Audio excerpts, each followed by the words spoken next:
ना में आप सभी का स्वागत है। मैं हूं आपके साथ अभिषेक शर्मा और आज के इस वीडियो सेशन में हम 27 अप्रैल तक के सभी इंपॉर्टेंट करंट अफेयर्स कवर करने वाले हैं। हमेशा की तरह आप इस वीडियो को अंत तक जरूर देखिएगा, आज भी आपको काफ़ी कुछ जानने के लिए मिलेगा। साथ ही गाइस, इस सेशन को शुरू करने से पहले आप सभी को बताना चाहूँगा, यदि आप हमारे daily current affairs PDF, weekly PDF और मंथली PDF चाहते हैं तो इस वीडियो के फर्स्ट कमेंट में या फिर डिस्क्रिप्शन में दिए गए लिंक पर क्लिक करके पा सकते हैं। साथ ही आप गूगल प्ले स्टोर से करंट अफेयर्स फंडा ऐप को भी इंस्टॉल कर लीजिए, क्योंकि जो भी हमारा PDF मटेरियल है जिसमें हम आपको करंट अफेयर्स के साथ साथ स्ट्रेटेजी के भी प्रोवाइड कराते हैं, ये सभी मटेरियल आपको हमारी करंट अफेयर्स फंडा ऐप पर ही उपलब्ध हो पाएगा। और तो यदि आप PDF कोर्स बाय करना चाहते हैं तो लिंक आपको वीडियो के डिस्क्रिप्शन में मिल जाएगा, या फिर आप डायरेक्ट हमारी करंट अफेयर्स फंडा ऐप से भी इसको बाय कर सकते हैं। कोई भी अगर आपका डाउट है हमारे PDF कोर्स से संबंधित तो हमें कमेंट बॉक्स में ज़रूर लिखिएगा। तो चलिए फिर करते हैं शुरुआत इस वीडियो सेशन की। सबसे पहले 26 अप्रैल को पढ़े गए करंट अफेयर्स क्विकली रिवाइज कर लेते हैं। एंड्रे रूबलेव, जो कि रशियन टेनिस प्लेयर हैं, इन्होंने सर्बिया ओपन टेनिस टाइटल जीत लिया है। आपको जानना चाहिए डिफेंस मिनिस्टर राजनाथ सिंह ने न्यू दिल्ली में डेफ कनेक्ट 2.0 इसको इनोग्रेट किया है। इंडियन रेसलर रवि कुमार दहिया, इन्होंने एशियन रेसलिंग चैंपियनशिप 2022 जो कि मंगोलिया में खेली गई, यहाँ पर गोल्ड मेडल जीता है मेंस 57 kg कैटेगरी में। डेविड एटनबर्ग, इन्हें champions of the earth life time achievement award से सम्मानित किया जाएगा।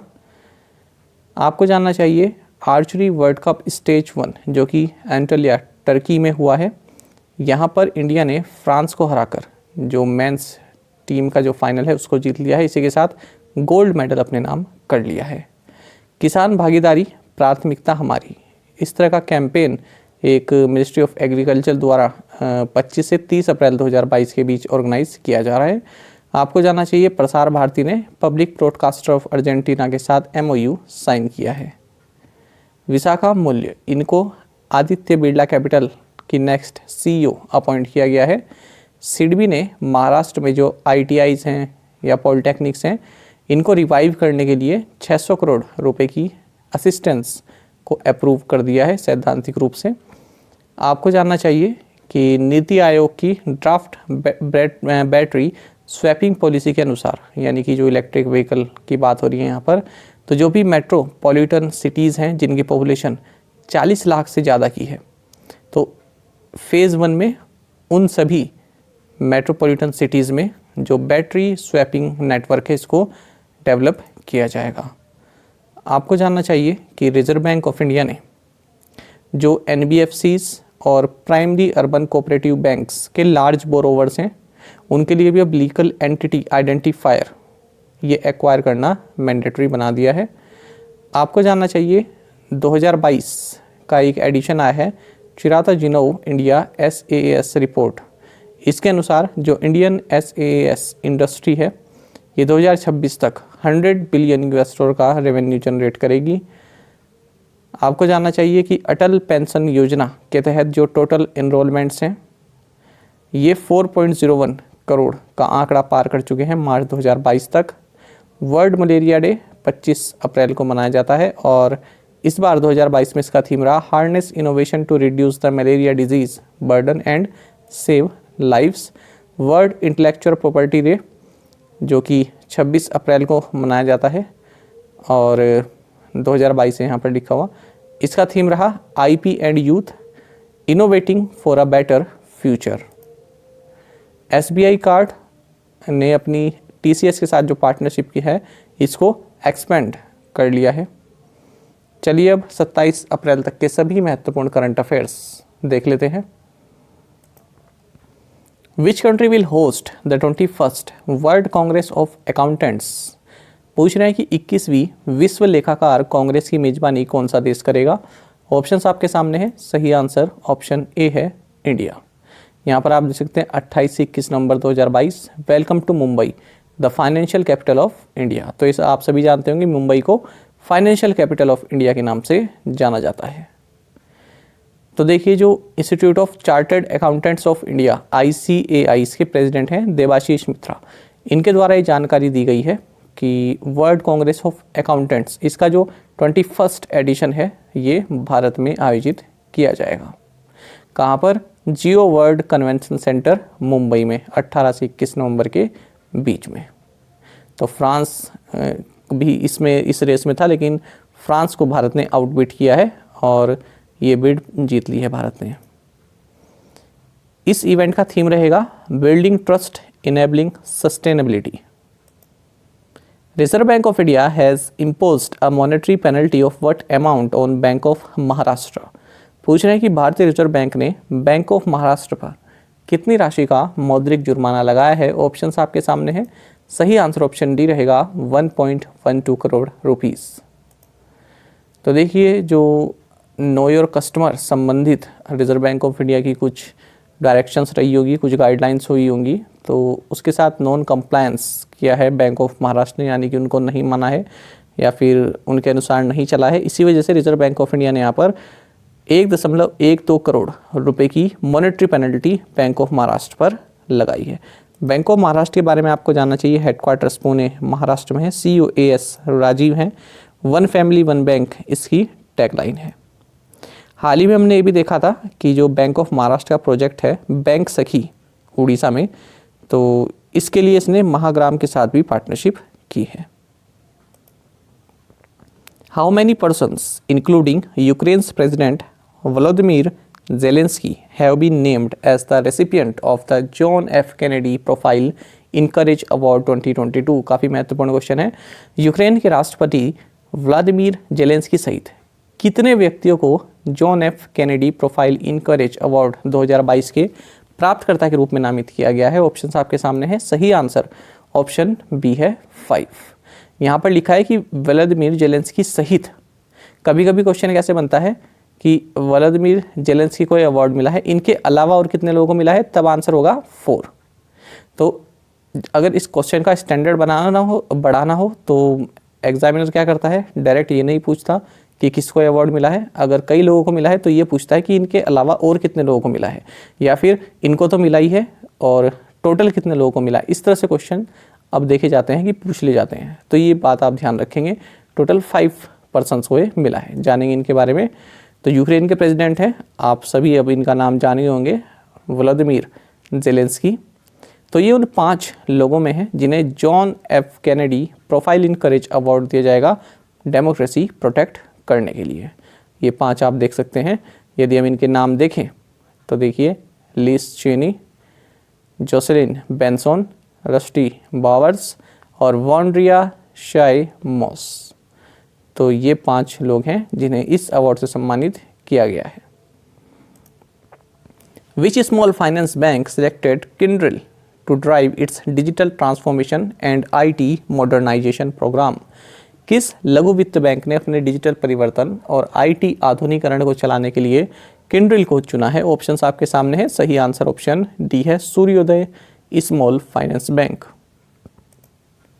तो सूर्योदय स्मॉल फाइनेंस बैंक ने किंड्रिल, जो कि वर्ल्ड का largest IT infrastructure services provider है, तो इसको चुना है अपने टेक्नोलॉजी ट्रांसफॉर्मेशन प्रोग्राम के लिए। आपको जानना चाहिए सूर्योदय स्मॉल फाइनेंस बैंक के MD एंड CEO भास्कर बाबू रामचंद्रन है। टैगलाइन है इसकी a bank of smile. Headquarters Mumbai Maharashtra में है। और हाल ही में हमने ये भी देखा था कि जो फिनो पेमेंट्स बैंक है, इसे RBI से अप्रूवल मिल गया है, जिसके तहत ये जो सूर्योदय स्मॉल फाइनेंस बैंक है, इसकी जो FD एंड RD सर्विसेज उनको ऑफर कर सकता है कस्टमर्स को। Which bank has recently raised 125 crore rupees via maiden tier 2 capital Basel 3 compliant bonds. किस बैंक ने हाल ही में पहली टीयर मेडेन यानी कि पहली बोल सकते हैं आप, है ना, मेडेन टीयर 2 पूंजी बेसल 3 अनुपालन बॉन्ड के माध्यम से 125 करोड़ जुटाए हैं या रेस किए हैं। ऑप्शंस आपके सामने हैं। सही आंसर ऑप्शन सी रहेगा, SBM बैंक इंडिया। तो SBM बैंक इंडिया, जो कि मॉरिशस बेस्ड SBM ग्रुप की हॉली ओन्ड सब्सिडरी है, तो इसने 125 करोड़ रुपए जुटाए हैं। और कैसे जुटाए हैं? तो ये जुटाए हैं इसने tier 2 capital Basel 3 compliant bonds के जरिए। 10 ईयर्स की मैच्योरिटी इनकी रहती है बाकी आपको जानना चाहिए कि इसने नाबार्ड से भी 300 करोड़ रुपए रेस किए हैं अंडर ऑटोमेटिक रिफाइनेंस फैसिलिटी। बात कर रहे हैं एसबीएम बैंक इंडिया की। इसके managing director and CEO Siddharth रथ हैं। हेडक्वार्टर्स मुंबई में है। और हाल ही में हमने ये भी देखा था कि जो मेक माई ट्रिप की फिनटेक आर्म है ट्रिप मनी, इसने एसबीएम बैंक इंडिया के साथ मिलकर ग्लोबल क्रेडिट कार्ड लॉन्च किया है। Which IIT has partnered with POSOCO to conduct research on India power sector? Bharat विद्युत क्षेत्र पर अनुसंधान करने के लिए किस आईआईटी ने पोसोको के साथ भागीदारी की है? ऑप्शन आपके सामने है। सही आंसर ऑप्शन ए रहेगा, आईआईटी दिल्ली। तो देखिए, Indian Institute of Technology Delhi, इसने power system operation corporation limited यानी कि पोसोको NRLDC इसके साथ पार्टनरशिप की है। तो किस लिए की है? जो इंडिया पावर सेक्टर है उस पर जो है रिसर्च हो सके, क्या क्या इश्यूज़ हैं भारत के पावर सेक्टर से संबंधित, उसके लिए। बाकी हाल ही में आपको ये भी जानना चाहिए कि आईआईटी दिल्ली और DRDO, ठीक है, इन दोनों ने ही क्वांटम की डिस्ट्रीब्यूशन इसको डिमॉन्स्ट्रेट किया है बिटवीन 2 सिटीज़। तो उत्तर प्रदेश और विंध्याचल के बीच में इन्होंने ये क्वांटम की डिस्ट्रीब्यूशन को डिमॉन्स्ट्रेट किया है। ये हमने MCQ फॉर्मेट में देखा था और काफ़ी महत्वपूर्ण क्वेश्चन है ये। United Kingdom would create a license for India to help shorten delivery time for India's defense procurement. What is this license called? पूछ रहे हैं कि यूनाइटेड किंगडम भारत की रक्षा खरीद के लिए डिलीवरी के समय को कम करने में मदद करने के लिए भारत के लिए एक लाइसेंस बनाएगा। इस लाइसेंस को क्या कहेंगे? ऑप्शंस आपके सामने हैं और सही आंसर ऑप्शन बी रहेगा, ओपन जनरल एक्सपोर्ट लाइसेंस। देखिए, यूनाइटेड किंगडम एक open general export licence issue करेगा, किस लिए? To support greater defence and security collaboration in the coming decade. तो आने वाला जो दशक है उसमें भारत और यूनाइटेड किंगडम के बीच में सिक्योरिटी कोलैबोरेशन और डिफेंस कोलैबोरेशन काफ़ी अच्छा रहे, इसके लिए United Kingdom open general export licence issue करेगा। तो इससे क्या होगा, जो भारत यूनाइटेड किंगडम से यदि कोई डिलीवरी लेना चाहता है डिफेंस इक्विपमेंट संबंधित, तो उसमें जो ब्यूरोक्रेटिक इंटरफेरेंस होता है ना, यानी कि फाइल्स वगैरह का काम ज़्यादा होता है, एक तो वो रिड्यूस हो जाएगा और इसी के साथ साथ जो डिलीवरी टाइम है वो भी कम हो जाएगा। तो इंडो पैसिफिक रीजन में ये पहली बार हुआ है जब यूनाइटेड किंगडम ने ओपन जनरल एक्सपोर्ट लाइसेंस किसी कंट्री के लिए जारी करने की बात कही है। बाकी आपको जानना चाहिए, यूनाइटेड किंगडम के प्राइम मिनिस्टर हैं बोरिस जॉनसन। ये हाल ही में भारत के 2 दिन के दौरे पर थे। इन्होंने गांधीनगर गुजरात में जो अक्षरधाम टेम्पल है इसको भी विजिट किया। साथ ही इन्होंने जो ब्रिटिश कंपनी है JCB का जो प्लांट है हलोल इंडस्ट्रियल एरिया गुजरात के वडोदरा में, यहाँ पर भी इन्होंने विजिट किया। वर्ल्ड्स लार्जेस्ट इलेक्ट्रिक 3-व्हीलर plant will be set up in which state? Bharat का सबसे बड़ा इलेक्ट्रिक 3-व्हीलर प्लांट किस राज्य में स्थापित किया जाएगा? ऑप्शंस आपके सामने हैं और सही आंसर ऑप्शन सी है, तेलंगाना।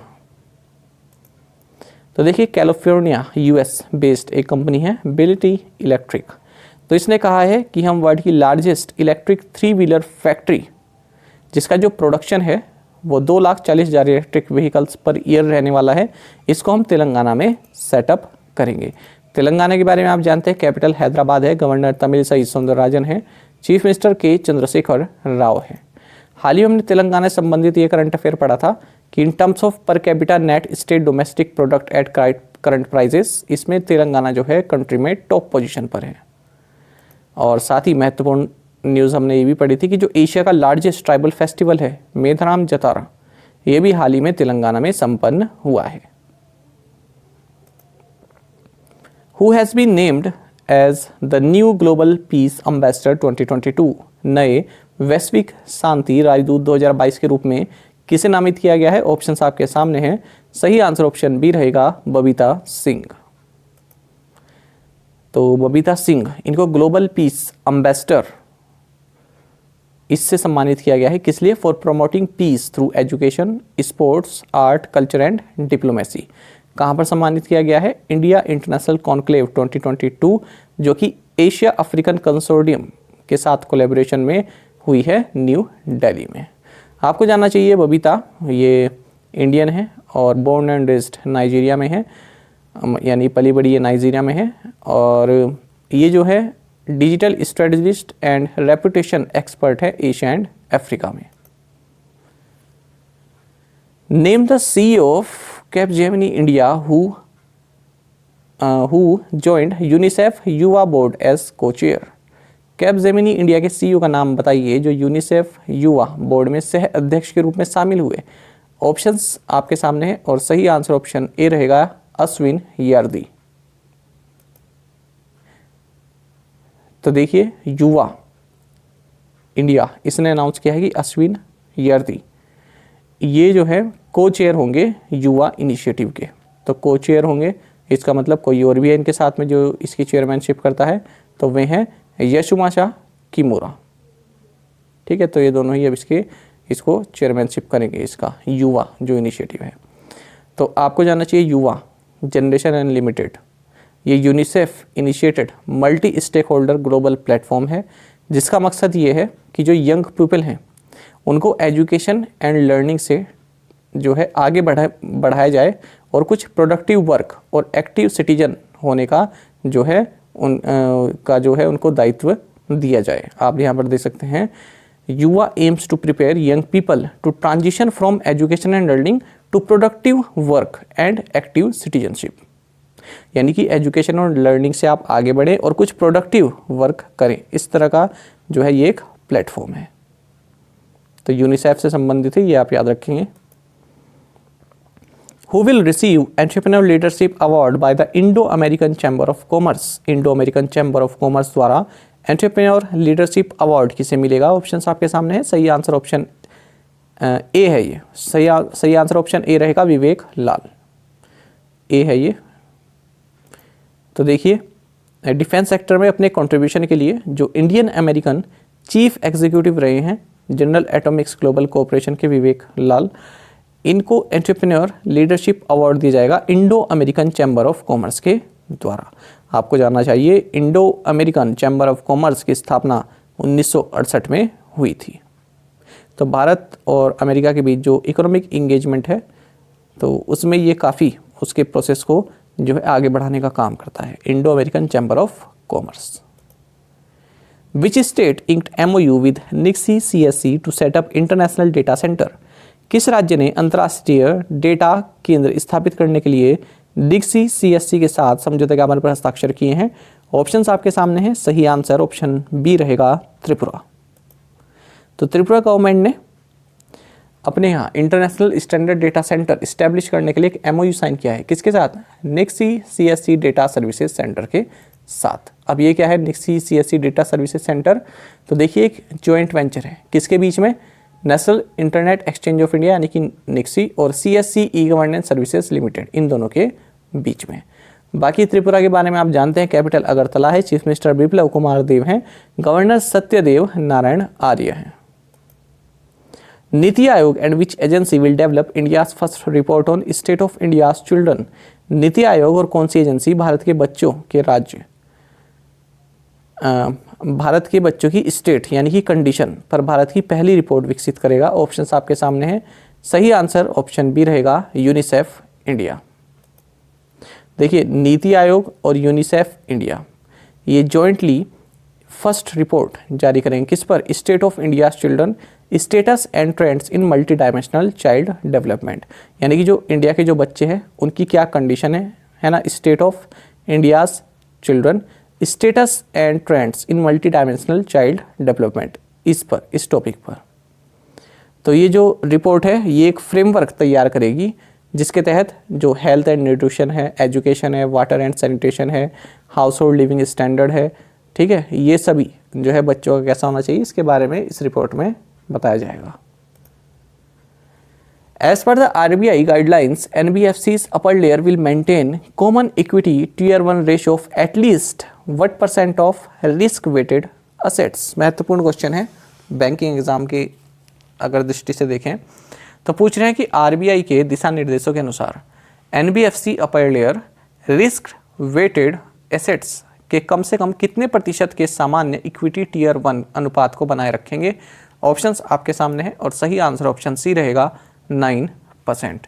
तो आप देख सकते हैं RBI issues guidelines on capital requirements for NBFCs UL. तो एनबीएफसीज यूएल मतलब एनबीएफसीज अपर लेयर। तो आरबीआई का ये कहना है कि जो एनबीएफसीज अपर लेयर हैं ये कॉमन इक्विटी टीयर 1 रेशो जो है उसको मेंटेन करेंगी। ये रेशो कितना होना चाहिए, जो रिस्क वेटेड एसेट्स हैं इसका एटलीस्ट 9%, ऐसा कहा है रिजर्व बैंक ऑफ इंडिया ने। साथ ही रिजर्व बैंक ऑफ इंडिया ने ये भी कहा है कि जो ये सर्कुलर है ये सभी एनबीएफसीज के लिए एप्लीकेबल है जिन्हें एनबीएफसी अपर लेयर आइडेंटिफाई किया गया है, एक्सेप्ट कोर इन्वेस्टमेंट कंपनीज को छोड़कर। तो देखिए जो एक कॉमन इक्विटी टीयर 1 लिखा है ना, ये रेशो क्या होता है, कॉमन इक्विटी टीयर 1 कैपिटल और टोटल रिस्क वेटेड एसेट, इनका रेशो जो होता है इसको बोलते हैं कॉमन इक्विटी टीयर 1 रेशो। साथ ही इसमें यह भी बताया आरबीआई ने कि देखिए जब यदि बोर्ड ऑफ डायरेक्टर्स, किसी एनबीएफसी के बोर्ड ऑफ डायरेक्टर्स हैं या कमेटी ऑफ डायरेक्टर्स हैं, यदि ये सैंक्शन नहीं करते, जब तक ये सैंक्शन नहीं करते तब तक जो एनबीएफसी हैं ये अपने डायरेक्टर्स को जो लोन्स हैं या फिर जो एडवांसेस हैं वो 5 करोड़ या इससे ज़्यादा के नहीं देंगे। यदि अप्रूव करते हैं तो उसके बाद तो दे सकते हैं, लेकिन unless sanctioned by the board of directors, जब तक कि सैंक्शन नहीं किए जाते तब तक आप अपने डायरेक्टर्स को जो है 5 करोड़ या इससे अधिक का लोन नहीं दे सकते। ये सभी गाइडलाइंस जो हैं 1 अक्टूबर 2022 से लागू हो जाएंगी। तो देखिए जैसे अभी हमने देखा एनबीएफसी अपर लेयर, तो देखिए ये 4 तरह की लेयर है एनबीएफसी की आरबीआई द्वारा जो दी गई हैं। एक तो है बेस लेयर, फिर है मिडिल लेयर, फिर है अपर लेयर, फिर है टॉप लेयर। तो देखिए जो बेस लेयर है, अगर हम मोटे मोटे तौर पर देखें तो जो भी एनबीएफसी हैं, एनबीएफसी जो हैं जिनका असेट साइज 1000 करोड़ से कम का है उनको बेस लेयर में रखा गया है। मिडिल लेयर में कौन सी एनबीएफसी रखी गई हैं, जिनका असेट साइज 1000 करोड़ रुपए से ज़्यादा का है, NBFC with upper size with asset size of 1000 crore और अबोव, इनको मिडिल लेयर में रखा गया है। और अपर लेयर में किनको रखा गया है, जो असेट साइज के मामले में टॉप 10 एनबीएफसीज हैं उनको, और जो टॉप लेयर है उसको अभी एम्प्टी रखा गया है। तो ये चीज़ें भी आप जानेगा कि base layer, middle layer, upper layer और टॉप लेयर एनबीएफसीज के संदर्भ में क्या चीज़ें। India's first ever 100% digital bus service launched in which city, Bharat की पहली 100% डिजिटल बस सेवा किस शहर में शुरू हुई है। ऑप्शन आपके सामने है, सही आंसर ऑप्शन ए रहेगा मुंबई। तो महाराष्ट्र के एनवायरमेंट मिनिस्टर आदित्य ठाकरे, इन्होंने मुंबई की फर्स्ट कंप्लीटली डिजिटल बस इसको इनोग्रेट किया है, और ये Gateway of India to Churchgate route इस पर जो है दौड़ेगी। और किसके द्वारा लॉन्च की गई है, Brihan Mumbai electricity supply and transport यानी बेस्ट के द्वारा। और कहा जा रहा है कि ये भारत की first ever 100% digital bus service है, क्योंकि यदि आप इसका टिकट लेना चाहते हैं तो जो इसी की जो डोर होता है बस का, वहीं पर ही सिस्टम लगा हुआ है, तो आप अपना कार्ड वहाँ पर वेव कर सकते हैं या फिर टैप कर सकते हैं, उससे आपका टिकट बुक हो जाएगा। या फिर जो चलो ऐप है उसको अपने स्मार्टफोन में इंस्टॉल कीजिए और टिकट बुक कीजिए। तो कम्प्लीटली डिजिटल ये बस है। बाकी आपको ये भी जानना चाहिए, हाल ही में महाराष्ट्र सरकार ने एक स्कीम भी लॉन्च की है प्रिजनर्स के लिए, जो कैदी हैं उनके लिए। तो इसके तहत महाराष्ट्र स्टेट कोऑपरेटिव बैंक से जो प्रिजनर्स हैं ये पर्सनल लोन्स ले सकते हैं 50,000 रुपये तक का 7% इंटरेस्ट रेट पर। तो किस लिए ले सकते हैं, अपनी फैमिली को दे सकते हैं, उनकी लिविंग कंडीशंस ताकि इम्प्रूव हो सके, या फिर जो लीगल मैटर चलते रहते हैं प्रिजनर से संबंधित, उनमें जो खर्चा आता है वकील वगैरह का, तो उसके लिए ये लोन ले सकते हैं। और इसको यरवदा सेंट्रल जेल पुणे महाराष्ट्र से जो है इम्प्लीमेंट किया गया है पायलट बेसिस पर। इसको खावती लोन बोला गया है। साथ ही आपको जानना चाहिए, हाल ही में हमने ये न्यूज़ भी देखी, Maharashtra Chandrapur records 3rd hottest place in the world witnesses first forest fire. तो महाराष्ट्र का जो चंद्रपुर डिस्ट्रिक्ट है ये 3rd हॉटेस्ट प्लेस पूरे वर्ल्ड में बताया गया है। इसका मैक्सिमम टेम्परेचर 43.2 डिग्री सेल्सियस पहुंच गया था। और सबसे हॉटेस्ट क्या है, के सिटी ऑफ माली, और सेकंड है सीगो सिटी ऑफ माली। चलिए प्रीवियस असाइनमेंट क्वेश्चंस के आंसर देख लेते हैं। Santosh trophy is a tournament played in which sport, answer is football. International delegates day is celebrated on which day, April 25th। International Chernobyl disaster remembrance day is ऑब्टेन on which day? April 26th. NPCI International Payments Limited has announced that Bheem UPI is now live at NeoPay terminals across which country? UAE. Exploration and Production Major Oil India Limited has commissioned India's first 99.999% pure green hydrogen plant in which state? Answer is Assam. देखिए, आपके जो आप participate बहुत कम संख्या में कर रहे हैं, ऐसा मत कीजिए, ज़्यादा से ज़्यादा संख्या में पार्टिसिपेट कीजिए। केवल 20 से 25 एस्पिरेंट ही पार्टिसिपेट कर रहे हैं, ठीक है, तो इस बात को ध्यान रखें, ज़्यादा से ज़्यादा संख्या में। अब ये पहला क्वेश्चन है, ये तो आप कई सालों से पढ़ते आ रहे हैं, यदि आप तैयारी कर रहे हैं, काफ़ी कॉमन सा क्वेश्चन है और कई बार एग्जाम में पूछा भी जाता है। कुछ क्वेश्चन ऐसे आते हैं ना एग्जाम में जो सिंपल सा बनाकर दे देते हैं ताकि बच्चों में एक कॉन्फिडेंस भी रहे कि हाँ कुछ तो किया है, तो उस तरह का ये क्वेश्चन है। तो इसका तो आंसर कम से कम आप लोगों को देना चाहिए था। Man bludgeoned to death. तो देखिए, ये एक रिपोर्ट आई, तो इसमें हमारा जो शब्द है ये है ब्लजन, ठीक है, इसको बोलते हैं ब्लजन, पढ़ते हैं इसको, प्रोनाउंसिएशन क्या होगा? ब्लजन। तो ये एक न्यूज़ है जिसमें एक 30 साल का व्यक्ति है और इसका नाम राकेश है।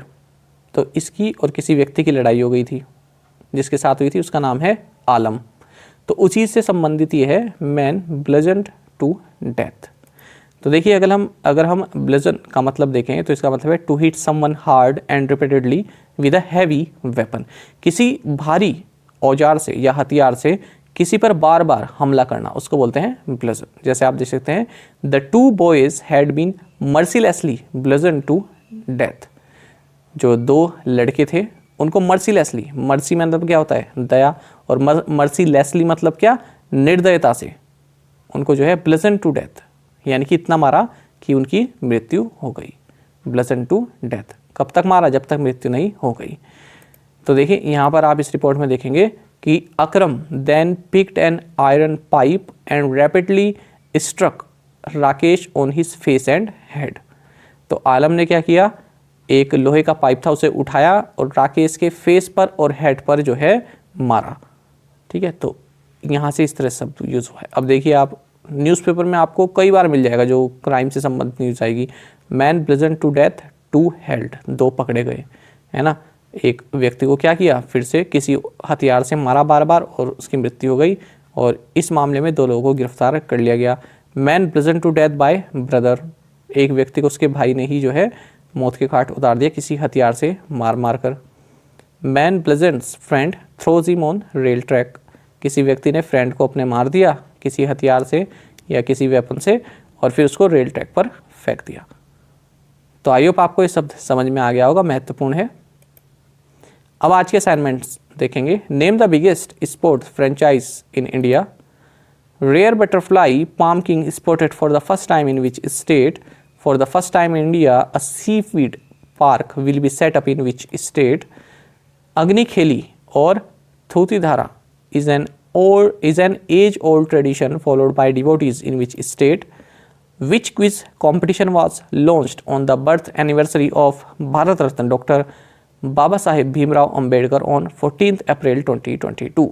तो पांचों क्वेश्चंस के आंसर आप हमें कमेंट बॉक्स में जरूर दीजिएगा। यदि आपको एक क्वेश्चन का आंसर भी आता है तो अभी आप हमें कमेंट बॉक्स में बता सकते हैं। साथ ही करंट अफेयर्स फंडा को आप टेलीग्राम पर भी ज्वाइन कर सकते हैं। यहाँ पर रेगुलर वीडियो अपडेट्स और करंट क्विजेस हम आप सभी के लिए डालते रहते हैं। साथ ही डिस्कशन ग्रुप में आप किसी भी क्वेश्चन का सोल्यूशन पा सकते हैं। दोस्तों, यहाँ पर हमारे करंट अफेयर्स की प्लेलिस्ट दी गई है, इसको आप जरूर देखें और अपने दोस्तों के साथ, फेलो एस्पिरेंट के साथ हमारे करंट अफेयर्स को शेयर जरूर करें।